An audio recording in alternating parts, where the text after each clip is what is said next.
das antigas presenciou muitos jogos na Rare, não é verdade? Que? Você não sabe quem é Rare?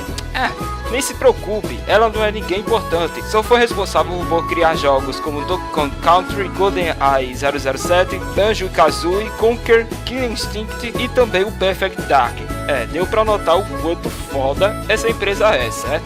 Pois é, infelizmente, na minha opinião, apesar de estar, entre aspas, morta atualmente, não levem muito a sério, pois é somente uma opinião. Ela é uma das poucas empresas que deixou as tardes de muita gente ou de crianças bastante divertidas. Então, sem enrolação, se acomode na poltrona, que vai ser um pouquinho longo, e vamos conhecer um pouco sobre essa empresa.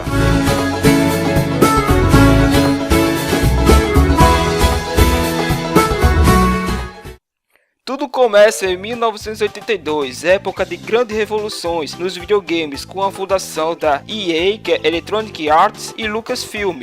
Dois irmãos, Tim e Chris, que moravam na Inglaterra, fundaram sua própria empresa no porão de sua casa e batizaram de Ashby Computers and Graphics Ltd. Eles tinham uma visão singular voltado pelo amor aos jogos, trouxeram uma nova filosofia e produção, estabelecendo recordes que ainda não foram alcançadas. Eles passaram anos programando dezenas de jogos de arcade, mas isso quando trabalhava para outras empresas. Meses depois, eles decidiram que queriam criar os seus próprios títulos no mercado doméstico. Então, eles precisavam de uma plataforma para começar, e foi aí que eles conheceram o ZX Spectrum, um computador de 8 bits muito popular no Reino Unido naquela época. No seu primeiro lançamento, o irmão mais velho, Chris, desenvolveu um jogo baseado em projetos que ele trabalhou, em programação em arcades, e Tim ficou na parte gráfica. Depois de muita luta, eis o jogo chamado Jetpack, um jogo viciante que combina plataforma e coleta de itens, mas ao invés de publicá-lo sob o nome de sua empresa, os irmãos Stampers criaram outro pseudônimo, Ultimate Play the Game. Ao longo dos 2 anos, a Ultimate tornou-se a maior desenvolvedora de jogos no Reino Unido. A maioria das empresas praticamente passavam de invisíveis na mente dos gamers, ou jogadores, se você quiser preferir, na compra dos produtos, devido de outras empresas ficarem fazendo o mesmo processo, não inovando em suas programações ou desenvolvimento dos jogos, mas o estilo singular da Ultimate o fez ser reconhecido até instantaneamente aos jogadores, pelos jogos produzidos que ficaram fazendo sucesso. A qualidade era tão incrível que acho que vocês já viram algum jogo que fizeram sucesso na época, como 3AM,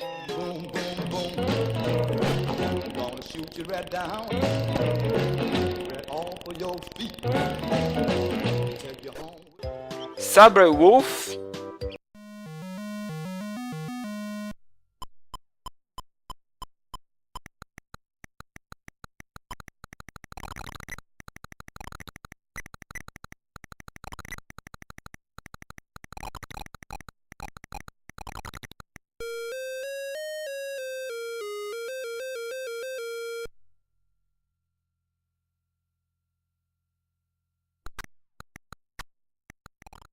e a sequência de Jetpack, o Lunar Jetman.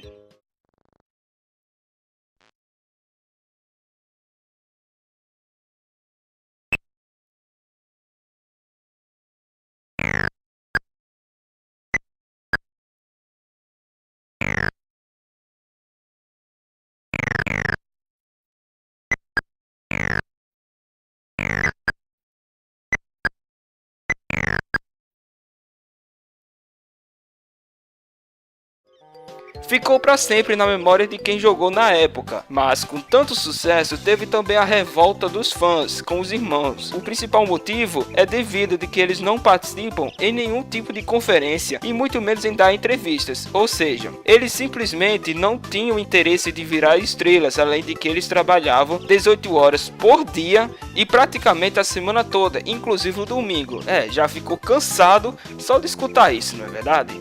E somente, para não dizer que eles trabalhavam o tempo todo, eles descansavam entre as 2 da madrugada até as 8 da manhã. Haja amor em programação. Enfim, o motivo desse trabalho todo era que, na visão deles, o trabalhador parcial faz um jogo parcial, ou seja, Se um mediano trabalha só algumas horas por assim, vai fazer um jogo mediano, não vai fazer um jogo bom. Então eles tinham essa visão. Além deles fazerem isso, exigiam que a equipe fizesse o mesmo. Para não dizer que só eles trabalham, eles tiravam folga somente nos dias de manhã de Natal, ou seja, praticamente só um dia no ano inteiro. Com um ritmo desenfreado, eles produziram dezenas de jogos por ano, e cada um com sucesso, tornando gigante para os padrões do Reino Unido. Quem diria? Praticamente a Ultimate era uma empresa inovadora, crítica positiva e vendas altas. Foi nessa época que surgiu a empresa de console caseiro, a Nintendo.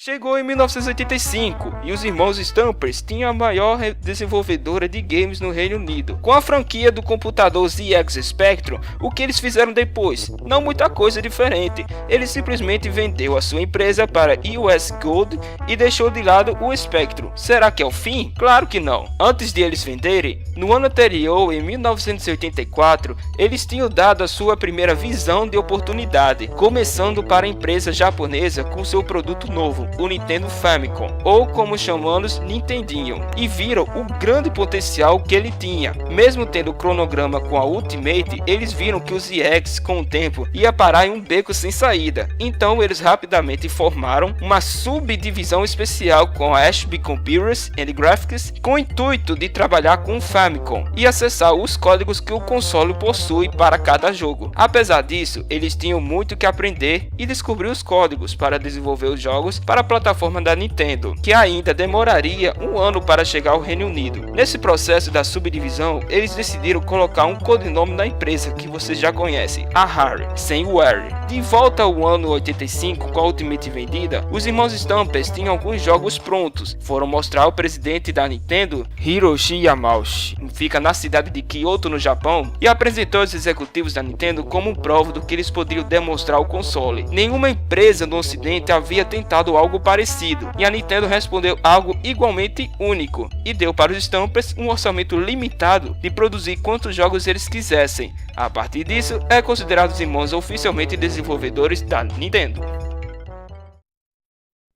De volta à Inglaterra, os fãs e a imprensa se perguntavam no que os Stampers estavam pensando, enquanto o Spectrum ainda dominava o mercado de computadores domésticos do Reino Unido. A Nintendo era conhecida na Europa apenas pelo arcade Donkey Kong. Depois de um tempo, surgiu a nova empresa dos irmãos Stampers, que agora decidiram oficialmente chamar de Rare, como tinha dito. Começaram a produzir imediatamente um número insano de jogos para um sistema que poucas pessoas tinham ou nem conheciam em seu próprio país. Chris e Tim não pensaram muito, só queriam fazer jogos.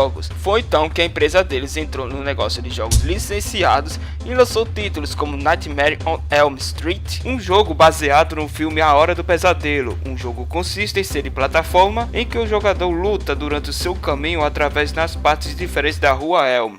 Durante o gameplay, um medidor de sono que desce lentamente enquanto o jogador progride através do nível ou fase, ou se o jogador ficar parado, vai no mesmo jeito. O medidor de sono também vai para baixo quando o jogador recebe dano. Se por um acaso o medidor acabar, o personagem dorme e algo sinistro acontece no jogo. As cores mudam, o tornando mais escuras, e os inimigos mudam, tornando o jogo mais difícil. Algo também apresenta é que por todo o jogo há símbolos espalhados de sonhos, o que permitem que o jogador possa mudar os personagens no sonho, acrescentando como habilidades especiais. Há também outros títulos populares como Marble Madness,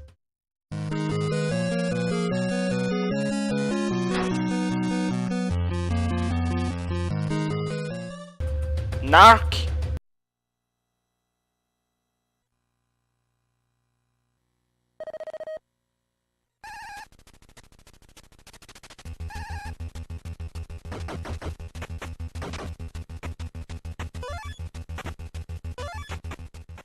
e Sid Meier's Pirates.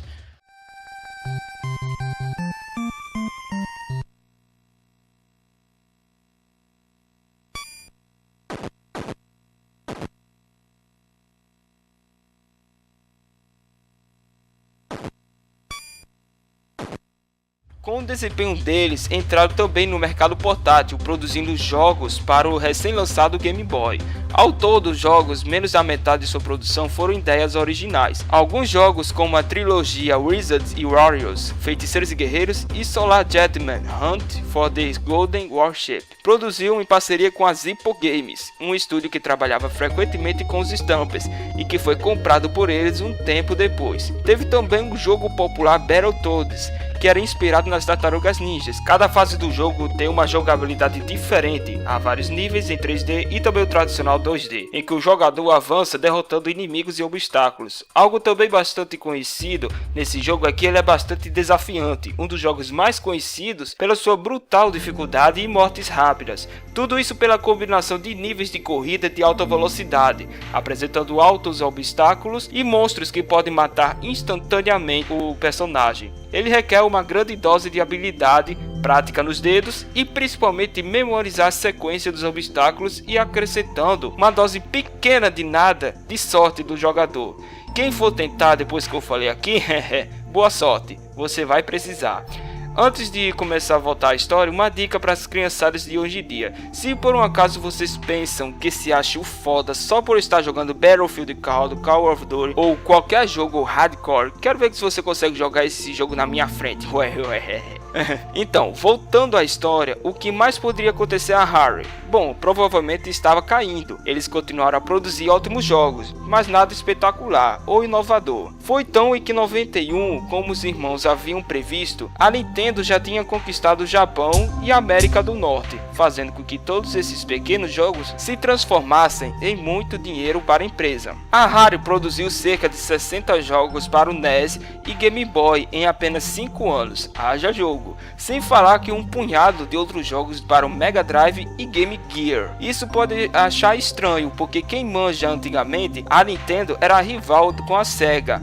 Mas já que é uma empresa desenvolvedora de jogos, então tá beleza. Com essa produção dos irmãos, dava uma média de mais de um jogo completo por mês. Eles aprenderam a forçar o hardware do NES ao máximo que ele podia ir, e alguns truques para ir um pouco mais além. Por isso, para demonstrar o nível de inteligência deles, já considerado hackers, em seguida, quando a Nintendo lançou o Super Nintendo, a Harry não estava totalmente pronta para a mudança, e eles de repente se viram de volta a estaca zero. A opção deles não era ficar lá, devido à tecnologia deles não estar tão avançado. Eles tinham ficado para trás no lançamento da quarta geração de hardware. Eles tiveram que buscar meios de avançar para as inovações recentes. Eles investiram uma parte dos seus maciços lucros com os jogos do NES em poderosos e caríssimos computadores da Silicon Graphics. Isso fez com que a Harry instantaneamente se tornasse a desenvolvedora tecnologicamente mais avançada do Reino Unido e colocou-os em um nível bem elevado para o resto do mundo. Chris, Tim e sua equipe começaram a descobrir como criar sprites, que são imagens dos movimentos dos personagens, para os seus jogos baseados em gráficos completamente renderizados em CGI, que é Computer Graphic Imagery. Com essa ideia, a Nintendo se mostrou muito interessada nesse avanço e logo comprou mais 25% das ações da empresa, totalizando em 49% de sua participação, e ofereceu sua lista de personagens para que a Harry criasse um jogo em torno dessa tecnologia nova da CGI. Dentro de todos os personagens, os Stampers escolheram o especial que vocês com certeza conhecem, o nosso querido e amado Donkey Kong. Os 5 anos que os irmãos Stampers gastaram estudando os cartuchos do NES os tornaram especialistas em nível de design e jogatina, e agora eles iriam colocar tudo em prática. Sua companhia foi rebatizada agora oficial de Harry, e Donkey Kong Country foi lançado em novembro de 94 na estreia dessa empresa. Foi o primeiro jogo do Donkey Kong desenvolvido fora do Japão e sem influência de Shigeru Miyamoto, o pai do Mario. O primeiro jogo a usar gráficos pré-renderizados em 3D em um console. Com essa novidade, meus amigos, o jogo foi vendido mais de 9 milhões de unidades com nota de 8,5 segundo o site da IGN, tornando o segundo jogo mais vendido do Super Nintendo, só perdendo para o Super Mario World. Os gráficos impressionaram a todos, até a mim mesmo, pois eu nasci na época do lançamento do Super Nintendo e eu tive a oportunidade de ver o lançamento do Donkey Kong. Foi muito louco. Confira pelo menos o comercial deles, já que não tem como demonstrar como é que eles desenvolveram o jogo. Só liga aí no comercial.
foram um dos motivos de que Donkey Kong Country levado vários prêmios de melhor jogo daquele ano, além de colocar o nome da Hardware no centro das atenções, fazendo os irmãos Stampers voltarem a ser conhecidos pelo seu estúdio de desenvolvimento superior. Nos anos seguintes foram lançadas 2 sequências diretas do jogo, além de alguns spin-offs lançados no Game Boy e Game Boy Advance. Donkey Kong Country se transformou numa franquia de 30 milhões de unidades vendidas. Se Mario era oficialmente o mascote da Nintendo, seu velho adversário agora era o mascote oficial da Hardware. Enquanto isso tudo acontecia no Super Nintendo, os jogadores de arcade estavam ocupados lutando em Killer Instinct, um jogo de luta com gráficos que seguia o mesmo princípio do jogo Donkey Kong. E o interessante é que rodava em um hardware desenvolvido 100% pela própria Rare. Esse jogo era a tentativa de competir com o Mortal Kombat, com uma jogabilidade própria, focada em combos e também com movimentos inspirados nos famosos Fatalities. Killer Instinct teve uma continuação e posteriormente foi portado para os videogames da Nintendo. O tempo foi passando e o Super Nintendo já estava bem no fim da sua vida. Quando a Nintendo lançou o sucessor do Super Nintendo, o Nintendo 64, a Hardware já estava preparada para sua próxima evolução. Com a chegada do Nintendo 64, a Hardware fez o seu primeiro jogo na sua pré-estreia do novo console da Nintendo, que foi o Blast Corps. O jogo envolve o uso de equipamentos de construção e robôs gigantes para derrubar construções em cidades causando um caos, liberando caminho para um caminhão com míssil nuclear passado no meio dessa cidade. Eles estavam meio revoltados, não? Bem antes do Blast Corps começar a ser produzido, os engenheiros da Hardware passaram anos trabalhando no que se tornaria um dos títulos mais importantes na história dos games. Outro jogo que a Hardware fez, que vocês conhecem, mas antes de falar tenho que contar um acontecimento antes, mas é bem rápido. Pierce Brosnan fez a sua estreia como James Bond em 1995, muito elogiado no filme GoldenEye. The name's Bond. James Bond.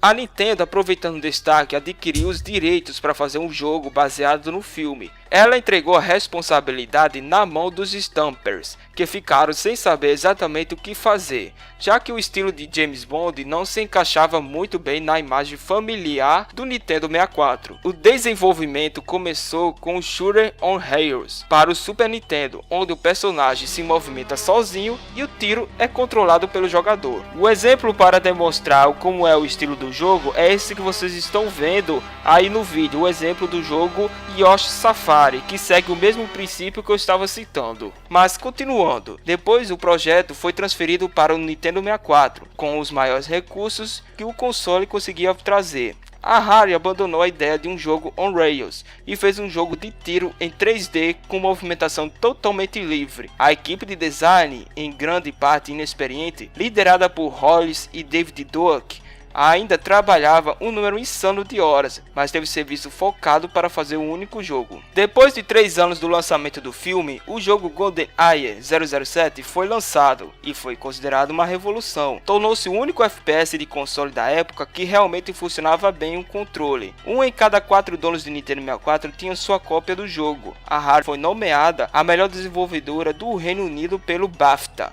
então tornando GoldenEye 007 do melhor jogo de ação para console, levando para casa vários prêmios, considerado o melhor game de console e também o melhor título interativo e excelência de engenharia software no Interactive Achievement Awards de 1998. O que consta no jogo seguinte, que provavelmente a maioria conhece aí, mas eu vou dar um resumo bem rápido. Eles fizeram um jeito diferente do que os jogos de tiro que tinha naquela época. Por exemplo, dava um tiro na pessoa, e pode ser em qualquer local, e morria de qualquer forma, certo? Um tiro mais forte, mais fraco, coisa assim, não tinha. Aí já o pessoal da Hardware, nesse jogo GoldenEye 007, até eu vi um vídeo, porque infelizmente eu não tenho Nintendo 64, fizeram o primeiro jogo em que tinha diferença de potencial do tiro. Se você atirasse no peito de um cara, ele levava um certo dano. Se ele atirasse na cabeça, seria um headshot. E assim por diante. Eles marcaram os pontos em que o dano poderia ser diferente. Isso foi uma revolução que eu disse a vocês, que eles levaram vários prêmios desse desenvolvimento do jogo. Bom, continuando a história da Hardware, depois dos prêmios e o jogo finalizado, eles voltaram aos jogos de plataforma e iniciou o desenvolvimento do Project Dream, que significa sonho ou pode ser fantasia, dependendo do que eles querem reproduzir. Que nesse jogo apresenta a história de um menino chamado Edson, que usava uma espada de madeira e tinha ajudantes como um homem-coelho, um cachorro e um urso bem familiar que já vão saber quem é. Tinha a missão de lutar contra o Capitão Pirata Blackbeard. A jogabilidade foi concebida em torno dos padrões dos jogos de plataforma 3D estabelecidos por Miyamoto e Mario 64, com alguns novos detalhes e refinamentos. Primeiramente, o jogo não foi concluído. O motivo disso é que foi considerado grande para a versão do Super Nintendo e mais tarde foi convertido para o 64. Inicialmente, Dream foi para caracterizar um sistema de terreno não convencional, mas problemas de desempenho do Nintendo 64 levou ao abandono dessa abordagem. Quando o projeto foi finalmente mostrado na E3 de 97, o jogo teve um contratempo técnico, juntamente com preocupações sobre a direção geral do projeto, levou à transformação do projeto em que tornou-se o Banjo-Kazooie.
Edson tinha sido substituído por Banjo como protagonista, juntamente com seu parceiro, o pássaro Kazooie. E vocês sabiam que antes da chegada de Banjo-Kazooie, Banjo apareceu como um corredor em Diddy Kong Racing? Pois é, um jogo também criado pela Rare e bem famosa, em que consiste o personagem Diddy Kong do jogo Donkey Kong em um jogo de corrida. Saque só pelo menos só um trecho do gameplay desse jogo.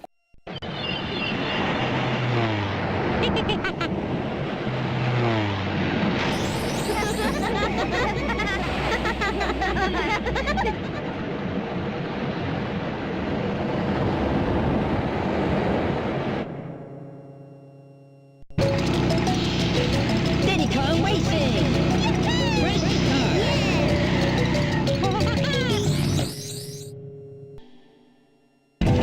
Final domain.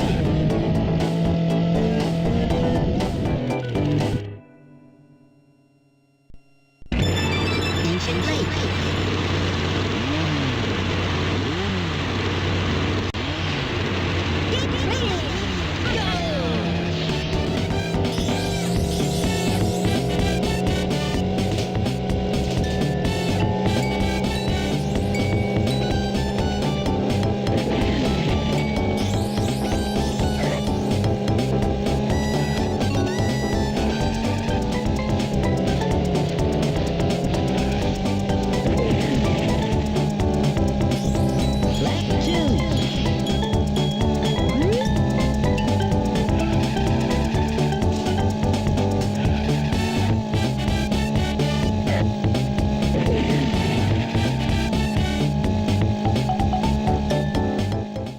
Que foi uma ótima estratégia da Rare para apresentar seus novos personagens em um jogo que se aproveitava da fama de Donkey Kong Country. Sem falar também que o Conker também estava Mais pra frente eu vou falar dele. Banjo-Kazooie é um jogo 3D no estilo plataforma. No jogo você toma o controle de um urso que tem um pássaro em sua mochila, que está em busca de sua irmã que foi raptada por uma bruxa. E no jogo você tem que coletar quebra-cabeças, notas musicais e assim outros itens. A jogabilidade lembra muito do Super Mario 64, claro, porque o jogo foi criado na mesma programação do Mario. Ele foi lançado mais tarde naquele ano e, como não podia ser diferente, ganhou vários prêmios e é considerado uma evolução das mecânicas do Mario 64 e um dos melhores jogos lançados do Nintendo 64. A Rare tinha conseguido emplacar uma nova franquia e um novo mascote. Com um tremendo sucesso, claro que fizeram outra versão do jogo, que foi o Banjo-Tooie. A principal novidade desta nova versão é a possibilidade de você jogar tanto com o Banjo como o Kazooie separadamente em determinados momentos, onde cada um com seus devidos movimentos exclusivos que podem agir de forma independente. A jogabilidade é a mesma do anterior, coletar peças, quebra-cabeças e notas musicais. Publicamente a Rare estava por cima, mas nos bastidores eles enfrentavam problemas com seus próprios funcionários. Algo surpreendente para os irmãos Stampers era que na época do 64 a empresa começou a crescer de um estúdio com poucos adolescentes se tornando uma grande companhia com centenas de trabalhadores, mas os Stampers mantiveram seu estilo de produção baseado no trabalho duro, um tipo de gestão que não é bem aceito por todos. Nem tudo é mar de rosas, existem espinhos, que nesse caso a primeira grande deserção pública aconteceu em 97, quando um grupo de funcionários abandonou a empresa para formar a Eighth Wonder, um estúdio dedicado ao desenvolvimento de jogos para o PlayStation, tentando concorrer à Rare. Em meio a esses problemas, as equipes de desenvolvimento de empresas produziram e lançaram Donkey Kong 64. Okay.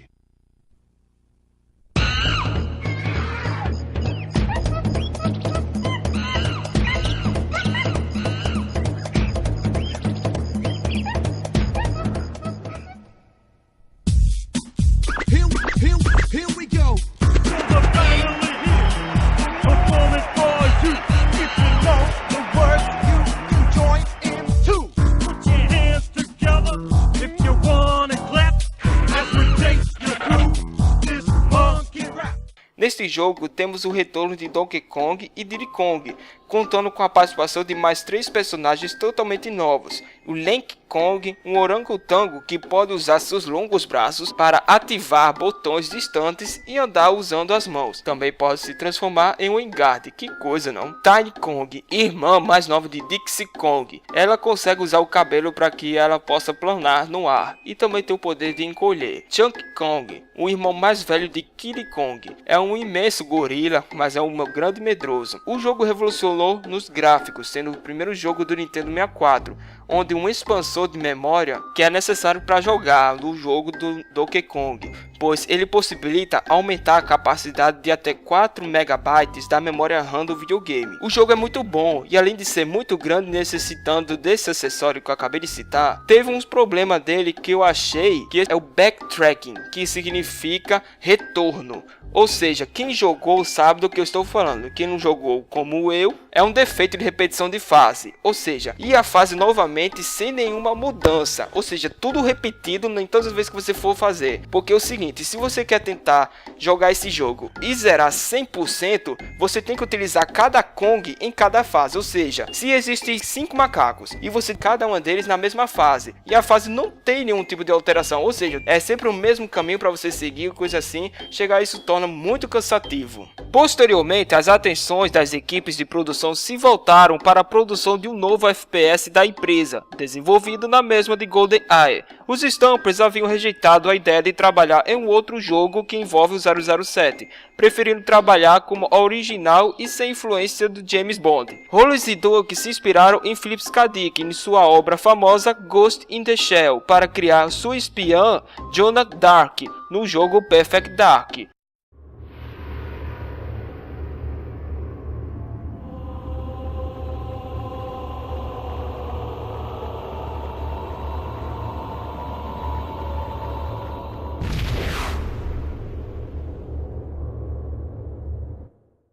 Uma trama que envolve uma guerra alienígena. Originalmente, a luz e a escuridão desempenhariam um papel importante no gameplay, mas esses recursos foram reprimidos no jogo final. Depois de vários atrasos, Perfect Dark foi finalmente lançado no dia 22 de maio de 2000. É frequentemente descrito como a continuação do jogo GoldenEye 007, embora James Bond não apareça neste lançamento. O estilo de jogo é muito similar ao antigo, rodando em uma versão aprimorada da mesma programação. Perfect Dark foi lançado nos Estados Unidos, quando o Nintendo 64 já perdia suas forças no mercado, e justamente por isso falhou em provocar um impacto tão grande quanto seu antecessor, embora seja um jogo tecnicamente superior. O game vendeu por volta de 2 milhões de cópias no mundo todo e mais uma vez foi aclamado pela crítica.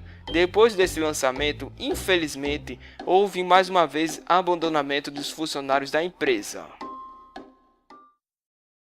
Com o tempo, algo tinha que mudar. Outro jogo de plataforma, como Um Animal Bonitinho, já estava em produção pela Rare na época, e não havia absolutamente nada que distinguisse Conquest Quest de qualquer outro jogo de plataforma da época, e ele seria o alvo de mudanças que a empresa precisava. Quando a Rare anunciou as mudanças que ela tinha feito no seu próximo lançamento, a maioria das pessoas acharam que era uma brincadeira. Lembra que eu falei sobre os dois personagens do Diddy Kong Racing, que eram o Banjo e o Conker? Pois é, em 4 de março de 2001, Conker's Bad Fur Day, ao mesmo tempo, usa tema infantil com conteúdo adulto. Vocês podem imaginar na capa aí no vídeo.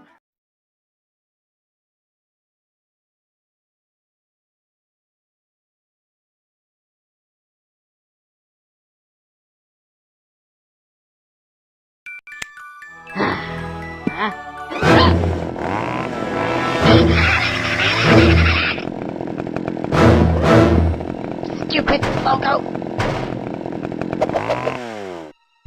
Yeah, that's better. You can get it.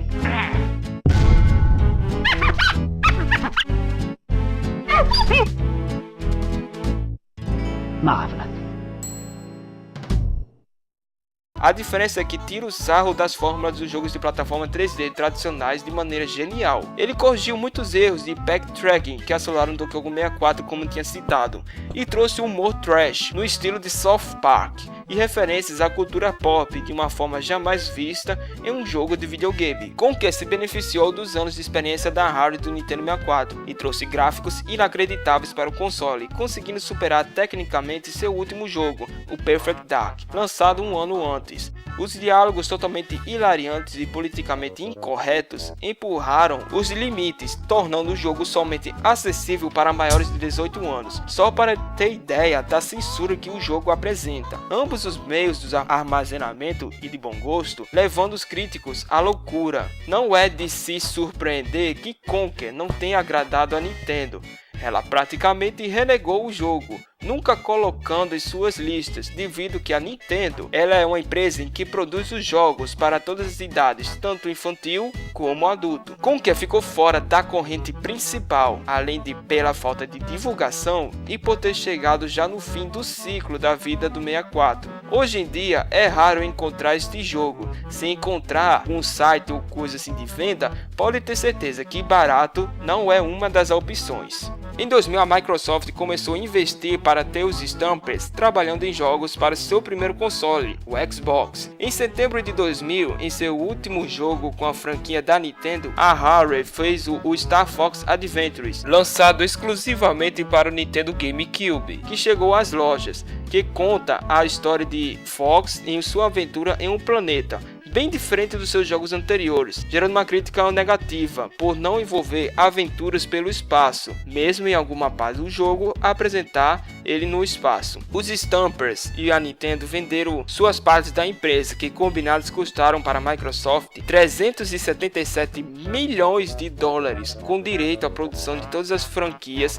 criadas pela Rare. Quer dizer, quase todos, pois o único personagem que vocês estão vendo aí no vídeo não foi aceito pela Microsoft. E todas as suas equipes de desenvolvimento se tornaram propriedade da Microsoft. A Rare agora era uma produtora de primeira linha do Xbox, A operação não começou a valer imediatamente para todos. Depois de um tempo, Donkey Kong Racing é uma sequência semi-inacabada do anterior Diddy Kong Racing. Caiu no esquecimento, não somente isso, mas também que eles utilizaram no lugar dos carros, eles colocaram os animais para correr como rinoceronte, abelha, avestruz e etc. O motivo do cancelamento do jogo foi que em 2001 a Rare estava para ser vendida, mas nesse ano ainda trabalhava para a Nintendo. Ela era a única mídia que estava produzindo o jogo e também já tinha mostrado na E3, veja aí.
Como a Rare foi vendida para a Microsoft em 2002, o jogo ainda não estava concluído, então foi considerado cancelado devido à aquisição e à falta de informações por vários anos, e então decidiram oficialmente fechar os documentos e esquecer o projeto. E o único dos dois jogos que a Rare entregou para a caixa preta da Microsoft foram Grabbed by the Ghoulies, o maior fiasco da história da Rare, e Conker Live and Reloaded, um porte remasterizado, mas pesadamente censurado de Conker, que se saiu ainda pior nas vendas que o original.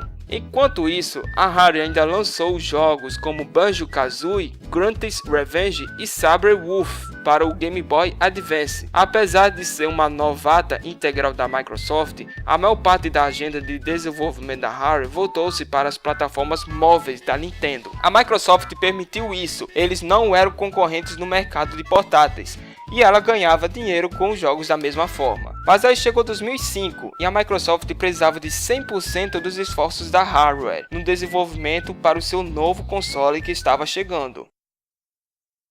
Com a saída dos seus fundadores, o cargo de diretor criativo foi para Greg Miles e Mark Betteridge, acho que é assim a pronúncia, se tornou o diretor do estúdio. Chegou 2007 e foi anunciado o primeiro grande projeto da empresa depois da saída dos irmãos Stampers, a continuação da série Banjo-Kazooie, que havia sido abandonada desde o projeto para o GameCube para a empresa Nintendo. Algumas entrevistas de Gregory Miles que eu acabei encontrando falava que a ideia original era fazer um remake do primeiro jogo, mas durante a produção começaram a ser adicionados tantos elementos diferentes ao jogo que eles resolveram partir para um projeto totalmente novo, mas ainda em um estilo mais tradicional de plataforma em 3D. Mas, no fim das contas, essa ideia também não estava avançando muito bem, pois os produtores não estavam conseguindo criar elementos que trouxessem a série para a nova geração, sem ser apenas um upgrade gráfico dos antigos games. No fim, a ideia que apresentou foi que surgiu o jogo Banjo-Kazooie Nuts and Bolts, que deixou a jogabilidade de plataforma em segundo plano e trouxe uma nova mecânica de construção e utilização de veículos para cumprir objetivos, o que lhe rendeu vários reviews positivos pelas inovações mostradas, mesmo deixando alguns fãs antigos que esperavam um jogo mais fiel um pouco descontentes. Para compensar os fãs que não ficaram assim muito felizes, como posso dizer, entre aspas, ela relançou os dois primeiros jogos da série para o Xbox Live. Se quem quiser procurar, até hoje em dia ainda está no Xbox Live o Banjo-Kazooie do Nintendo 64. Apesar das boas notas, seus títulos para o Xbox 360 não conseguiam vender tão bem quanto esperado. Como resultado, a Microsoft decidiu reestruturar a produtora e em março de 2010 a empresa abriu um novo estúdio em Birmingham, na Inglaterra. Com o tempo passando e no mesmo ano, a Microsoft confirmou que o Scott Hanson, desenvolvedor que trabalhou no design do hardware e software do Xbox 360, substituiria Mark Battleridge como diretor do estúdio, com o objetivo de focar toda a empresa no Kinect. Na E3 de 2009, a Microsoft apresentou pela primeira vez o Project Natal, um projeto que levou esse nome devido que a Microsoft necessitava de o nome de uma cidade para que pudesse colocar esse nome no projeto, mas só que futuramente ela foi trocada pelo nome Kinect que a gente conhece. Não mudou nada do hardware, somente o nome mesmo. E o fato curioso do nome ser Project Natal é que na Microsoft havia um desenvolvedor brasileiro, Alex Kipman, homenageou o Brasil pela cidade natal, devido que ele visitou muito e gosta dessa cidade. E o curioso, que talvez não seja para vocês, mas para mim é que eu moro na cidade de Natal. E o motivo de Alex querer escolher esse nome é porque Natal significa nascimento ou nascer em latim.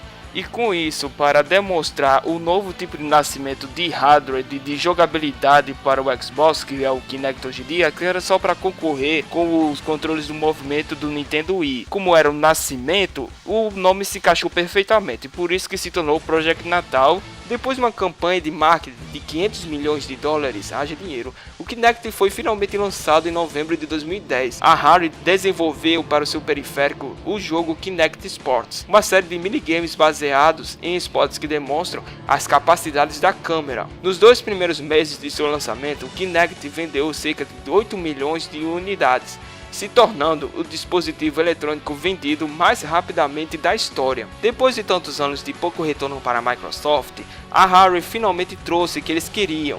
E isso pode ser uma ameaça ao futuro criativo do estúdio, que dificilmente voltará a se arriscar em novos projetos de games diferentes e inovadores, ou ressuscitar antigas franquias que poderão mais uma vez, mesmo sendo jogos muito acima da média, não fazer tanto sucesso quanto seus projetos para o Kinect, ou seja, fazendo isso totalmente diferente do que essa empresa fazia antigamente, tornando as suas ideias serem jogadas no lixo, o que elas realmente produziam, que a Microsoft acabou fazendo. Mas isso é apenas um voo alto, galera, não leve muito a sério, pois isso é apenas uma esperança de vários fãs desconhecidos que aguardam o retorno da genialidade da empresa, que começou pelos 2 irmãos revolucionando a indústria no porão da sua casa. A genialidade do jeito que eles criavam como antigamente. É uma esperança que eles torcem para essa empresa que foi comprada pela Microsoft volte a produzir os jogos como antigamente no estilo com ótima qualidade, jogabilidade precisa e um bom divertimento que todos nós conhecemos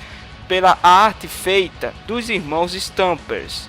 Então é isso, meus amigos, eu espero que vocês tenham gostado dessa minha homenagem à empresa Rare. Se por um acaso eu falando da história dela esqueci algum trecho ou deixei passar em branco em algum jogo, esteja à vontade de dizer nos comentários com a sua opinião, pode até trocar mais ideias, beleza? Então é isso, se você gostou, não esqueça do seu botão gostei aí embaixo e adicione os favoritos, assim me ajudando a divulgar o canal.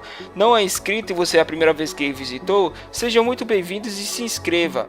Assim você fica por dentro das notícias e dos vídeos que eu vou postando por aqui. E não esqueça de passar no meu canal, que é de gameplays, uns jogos antigos ou talvez um pouco recentes, o que eu vou postando por lá. Ah, e também não esqueça de me seguir nas redes sociais, que eu tenho Twitter e uma fanpage no Facebook. Twitter é @MazaBowser e no facebook.com/MazaBowser também. O link vai estar tudo aqui na descrição, certo? Então é isso, galera. Muito obrigado por ter assistido. Valeu e até a próxima.